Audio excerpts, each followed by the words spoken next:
Mapagpalang araw po sa inyong lahat. Ako po si Brian D.C. Mendoza at ito po ang aking daily devotion ngayong araw, September 18, 2024. Ngayong araw po ay ating itutuloy ang ating talakayan about po sa ating series which is The Power of Humility. Specifically, ang topic po natin for today ay Humility Makes Us True Servants.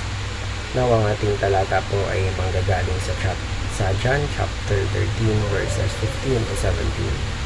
Sabi po rito, I have set you an example that you should do as I have done for you. Very truly, I tell you, no servant is greater than his master, nor is a messenger greater than the one who sent him. Now that you know these things, you will be blessed if you do them. Sa Tagalog po, binigyan ko kayo ng halimbawa upang inyong tularan. Pakatandaan ninyo, ang alipin ay hindi nakakahigit sa kanyang Panginoon, ni ang sinugo kaysa sa nagsugo sa kanya. Ngayong alam na ninyo ito, pinagpala kayo kung ito'y gagawin ninyo. Kaya naman po, sa mga katuruan na aking natutunan mula sa talatang ito, una po, Jesus demonstrate humility. Ang Panginoon po, bagamat siya ay Diyos, hindi niya itinuring na kapantay niya ang Diyos. At siya pa ay napakumbaba. Isipin nyo, yung mga anghel, wino-worship nila ang ating Panginoong sa Kristo day and night na hindi sila makatingin.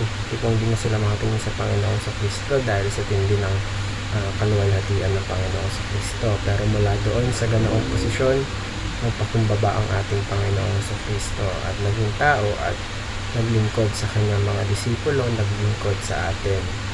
Also, Jesus that eliminates all our excuses.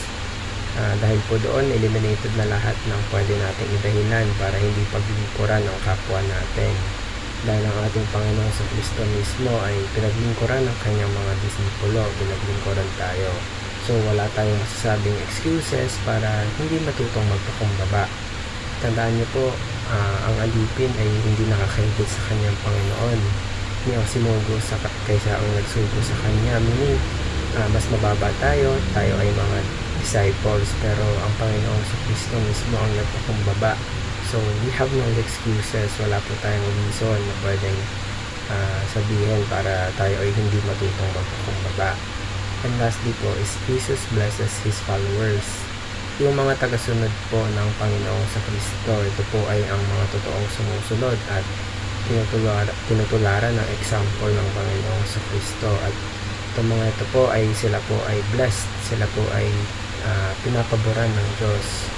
Kung gagawin po natin ang ginawa ng Panginoon sa Kristo, tayo po ay papaboran ng Diyos, tayo ay mabubless. Kaya naman po sa ating application, una po, be humble and do not grumble.